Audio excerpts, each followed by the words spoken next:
Subscribe कीजिए और bell icon को ऑन करिए। हम नए वीडियोस अपलोड करने पर आपको नोटिफिकेशन आएगा। पिछले वीडियो में हम हाइड्रोपोनिक्स की आवश्यकता के बारे में देखा था। इस वीडियो में हम हाइड्रोपोनिक्स किन पौधों और कौन से देशों में ज़्यादा इस्तेमाल करते हैं देखेंगे। हाइड्रोपोनिक्स के इस्तेमाल से कौन से पौधे उगा सकते हैं पहले देखेंगे। आचरण में हम कोई भी पौधा को बढ़ा सकते हैं, लेकिन आम रूप में पत्ते वाली सब्जियां को ही ज्यादा उगाते हैं। जैसे पहले वीडियोस में हमने पालक का उदाहरण देखा था। यह सब्जियां कम जगह और समय में ज्यादा मात्रा में उगा सकते हैं, इसलिए यह हाइड्रोपोनिक व्यवस्था वाणिज्य और घर में ज्यादा पाया जाता है। कम समय में बढ़ने वाले सब्जियां भी हाइड्रोपोनिक्स में उगा सकते हैं, क्योंकि पौधों के जड़ ज्यादा दिनों तक पानी में रखने पर पौधों पर दबाव पड़ सकता है। मैं हमेशा 100 दिन के अंदर उपज आने वाले सब्जियों को ही हाइड्रोपोनिक्स की व्यवस्था में चुनता हूँ। उससे ज्यादा दिन पौधों को रखने से बैक्टीरिया और फंगल रोग से सारे पौधे को फैल सकता है, जो पौधों की सेहत के लिए अच्छा नहीं है।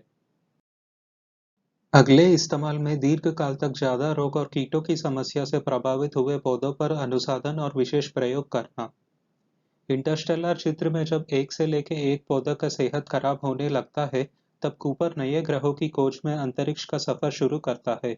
यहाँ चित्र के एक भाग में हम देख सकते हैं कि वैज्ञानिक पौधों को कैसे पॉलीहाउस की व्यवस्था में उगा रहे हैं। अत्यंत खास उपयोग अगर देखा जाए जिससे हाइड्रोपोनिक्स का आविष्कार किया गया था, तो वह है अंतरिक्ष और अन्य ग्रहों में पौधों का उपजाऊ करना। किसी भी साधन जैसे मिट्टी या बाहरी पोषण के बिना पौधों को उगाने के लिए हाइड्रोपोनिक्स शुरू किया गया था। अंत में छोटे जगह जहां पर खुली मिट्टी की विस्तरण कम हो और हर हालत में खाने की आवश्यकता है, तब हाइड्रोपोनिक्स को इस्तेमाल करके पौधे उगाए जाते हैं। अब हम उन देशों के बारे में जानेंगे जहां हाइड्रोपोनिक्स ज्यादा इस्तेमाल किया जाता है। पहले हम रेगिस्तान जैसे वातावरण की देशों के बारे में देखेंगे। इन देशों में पीने का पानी और जलाशय की संपत्ति बहुत कम होने के कारण दूसरे देशों से खाने का आयात करना या पानी को सही तरीकों में इस्तेमाल करके पौधे उगाना पड़ता है। इन देशों में पहला नाम आता है इजराइल। बढ़ती जनसंख्या और घटती जलाशयों के संपत्ति के कारण इजराइल नए तरीके के कृषि विधानों में से हाइड्रोपोनिक्स को चुनकर ज्यादा उपज पाके अपने देश की भूख की समस्या को सुझा रहे हैं। इजराइल हाइड्रोपोनिक्स में कई विप्लवात्मक नतीजों को लाने के लिए उदाहरण रहा है। हाइड्रोपोनिक के संबंधित खाद को भी विभिन्न देशों में निर्यात भी कर रहा है। अगला देश है ओमान, इजराइल जैसे वातावरण वाला और एक देश। ओमान में हाइड्रोपोनिक्स और एक्वापोनिक्स के मदद से सिर्फ सब्जियां ही नहीं बल्कि मछलियां भी बढ़ाते हैं। अगला अद्भुत देशों में से एक है दुबई। यहाँ पर भी रेगिस्तान जैसा वातावरण है।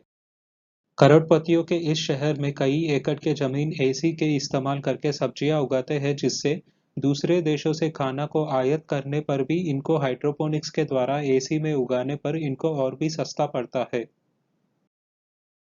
अगले प्रकार के देश जहां हमेशा बारिश और बाढ़ की वजह से कई लोग पानी पर ही निवास करते हैं। इन देशों में पहला उदाहरण है बांग्लादेश। साल भर में 6 महीने तक हमेशा बारिश के कारण मिट्टी पर व्यवसाय करना बहुत ही मुश्किल है। इसलिए बांग्लादेश इस सीरीज में द्वितीय वीडियो में एज़टेक सभ्यता की उपज तरीका को अपना के दुर्लभ को लाभ बना रहे हैं और अच्छे मुनाफे पा रहे हैं। दूसरा देश है वियतनाम, जहां पर अधिक बारिश और जलाशयों के वजह से चावल की उत्पत्ति इस तरीके से तालाब में करते हैं। आखिरी प्रकार के देश जो हमेशा बर्फ में ढके रहते हैं। बाहरी तापमान और बर्फ के कारण खुले में हाइड्रोपोनिक्स या मिट्टी पर खेती करना बहुत ही मुश्किल है, लेकिन इनके हर रोज की खाने की आवश्यकता भी संपूर्ण करना अनिवार्य है।